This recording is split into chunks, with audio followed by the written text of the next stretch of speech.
Assalamualaikum warahmatullahi wabarakatuh. Baik anak-anakku yang dirahmati oleh Allah, hari ini kita mulai lagi yaitu tentang program literasi, yaitu Sirah Nabawiyah karya Dr. Muhammad Said Ramadan Al-Buti kalau kalian ingin membacanya secara langsung. Kita masuk bagian ketiga, yaitu sejak kenabian hingga hijrah. Jadi beberapa tahapan dakwah Islamiyah dalam kehidupan Rasulullah SAW di masa hidup Nabi, gitu ya, mulai dari bi'tsah hingga wafatnya itu ada 4 tahapan. Tahapan yang pertama yaitu dakwah secara rahasia. Ini berlangsung selama 3 tahun. Tahapan kedua yaitu dakwah secara terang-terangan. Jadi menggunakan lisan tanpa perang. Berlangsung sampai hijrah ke Madinah. Tahapan yang ketiga yaitu dakwah secara terang-terangan dengan memerangi orang-orang yang menyerang, gitu ya, dan memulai peperangan atau kejahatan. Tahapan ini berlangsung sampai tahun perdamaian atau perjanjian Hudaybiyah. Tahapan yang keempat yaitu dakwah secara terang-terangan dengan memerangi setiap orang yang menghalangi jalannya dakwah atau menghalangi orang-orang yang masuk Islam. Jadi setelah masa dakwah dan pemberitahuan ini dari kaum musyrik, gitu ya. Jadi intinya bahwa siapapun yang menghalangi, gitu ya, yang anti agama atau penyembah berhala, maka diperangi. Pada tahapan inilah syariat Islam dan hukum jihad dalam Islam mencapai kemapanannya atau puncaknya. Nah, kita bahas yaitu yang pertama ya, dakwah secara rahasia atau siriyatut dakwah. Nabi SAW mulai menyambut perintah Allah dengan mengajak manusia untuk menyembah Allah semata dan meninggalkan berhala. Tetapi dakwah Nabi ini dilakukan secara rahasia untuk menghindari tindakan buruk orang-orang Quraisy yang fanatik terhadap kemusyrikan dan paganisme. Nabi tidak menampakkan dakwahnya di majelis-majelis, di taklim-taklim umum ya, di khalayak ramai orang-orang Quraisy. Dan tidak melakukan dakwah kecuali kepada orang yang memiliki hubungan kerabat atau kenal baik sebelumnya dengan beliau. Orang-orang yang pertama kali masuk Islam atau as-sabiqunal awwalun ialah Khadijah binti Khuwailid radhiyallahu an, kemudian Ali bin Abi Thalib, Zaid bin Harisah, mantan budak Rasulullah, kemudian diangkat menjadi anak angkatnya, kemudian Abu Bakar bin Abi Quhafah, Utsman bin Affan, Zubair bin Awam, Abdurrahman bin Auf, Sa'ad bin Abi Waqqas dan lainnya. Mereka ini bertemu dengan Nabi secara rahasia. Apabila salah seorang di antara mereka ingin melaksanakan salah satu ibadah, ia pergi ke lorong-lorong Mekah secara seraya bersembunyi dari pandangan orang-orang Quraisy. Ketika orang-orang yang menganut Islam lebih dari 30 laki-laki dan perempuan, Rasulullah memilih rumah salah seorang mereka, yaitu rumah Al-Arqam bin Abil Arqam, sebagai tempat pertama untuk mengadakan pembinaan dan pengajaran. Jadi rumah Al-Arqam ini ya yang dijadikan Rasulullah sebagai tempat untuk taklim atau pengajaran dakwah pertama. Jadi kalau sampean misalkan contoh itu adalah mentoring, halaqah, BPI, nah itu contoh gambaran gitu ya dari metode yang diambil dari pengajaran yang dilakukan oleh Rasulullah. Dakwah pada tahap ini menghasilkan gitu ya sekitar 40 laki-laki dan wanita yang telah menganut Islam. Kebanyakan mereka adalah orang-orang fakir, kaum budak dan orang kurang Quraisy yang tidak memiliki kedudukan.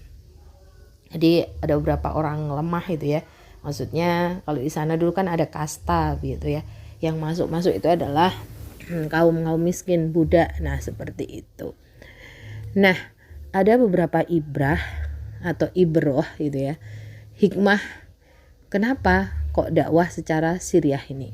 Yang pertama, Sebab dengan dakwah sirriyah pada permulaan dakwah Rasulullah itu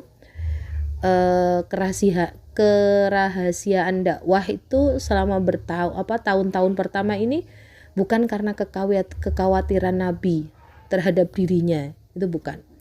Karena ketika beliau dibebani dakwah dan diturunkan firman Allah gitu ya, hai orang-orang yang berselimut, bangunlah lalu berikanlah peringatan.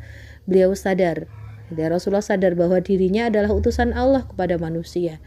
Karena itu beliau yakin bahwa Allah yang mengutus dan membebaninya dengan tugas dakwah ini akan melindungi dan menjaganya dari gangguan manusia. Jadi kalau Allah memerintahkan agar melakukan dakwah secara terang-terangan sejak hari pertama, niscaya Rasulullah tidak akan mengulurkan waktu sedikit pun gitu ya. Bahkan Rasulullah sudah siap menghadapi resiko kematian sekalipun. Tetapi Allah itu memberikan ilham kepada Rasulullah bahwa wahyu ya, semacam wahyu ya, agar memulai dakwah pada tahapan awal itu dengan rahasia dan tersembunyi, agar tidak menyampaikan hal kecuali kepada orang yang telah diyakini akan menerimanya. Ini dimaksudkan sebagai pelajaran dan bimbingan bagi para dai sesudahnya, agar melakukan perencanaan secara cermat dan mempersiapkan sarana-sarana yang diperlukan untuk mencapai sasaran dan tujuan dakwah. Tetapi hal ini tidak boleh mengurangi rasa tawakal kepada Allah semata. Tidak boleh dianggap sebagai faktor yang paling menentukan gitu ya. Sebab hal ini akan merusak prinsip keimanan kepada Allah.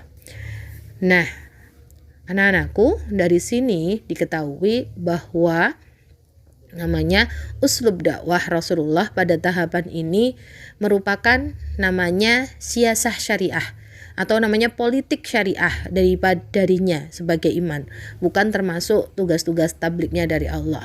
Jadi berdasarkan hal itu, para pemimpin dakwah Islamiyah pada setiap masa boleh menggunakan keluasan dalam cara berdakwah. Dari segi sirriyah gitu ya, diam-diam atau jahriyah atau terang-terangan, atau kelemah lembutan dan kekuatan sesuai dengan tuntutan keadaan dan situasi pada masa di mana mereka hidup. Jadi keluasan yang ditentukan oleh syariat Islam berdasarkan kepada realitas sirah nabawiyah sesuai dengan 4 tahapan yang disebutkan tadi. Jadi selama tetap mempertimbangkan kemaslahatan dan kebermanfaatan kaum muslimin dan dakwah Islamiyah pada kebijaksanaan yang diambilnya. Jadi anak-anakku, kenapa kok Rasulullah itu dakwahnya secara sir gitu ya, secara diam-diam, itu bukan yang namanya perintah Allah langsung, itu bukan. Tapi adalah Allah memberikan ilham kepada Rasulullah bahwa ada tahapan-tahapan dakwah atau mengajak kepada manusia. Ya. Jadi ini gitu ya, namanya kalau dibilang itu adalah politik syariah gitu ya. Politik itu kan cara atau strategi ya.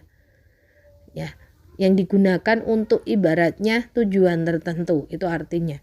Jadi para jumhur fuqaha sepakat jika jumlah kaum muslimin sedikit atau lemah posisinya sehingga diduga keras mereka akan dibunuh oleh para musuhnya tanpa kesalahan apapun.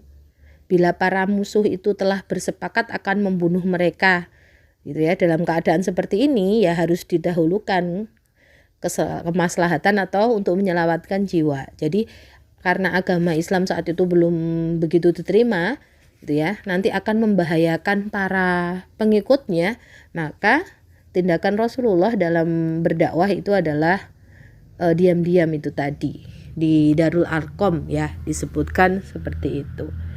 Insya Allah itu ibrohnya itu ya. Insya Allah ke depan kita nanti bahas beberapa ibroh kenapa dakwah diam-diam. Begitu ya. Insya Allah itu semoga dimudahkan, kita bisa mengambil manfaat dari semuanya. Usikum binafsi bitaqwallah. Wassalamualaikum warahmatullahi wabarakatuh.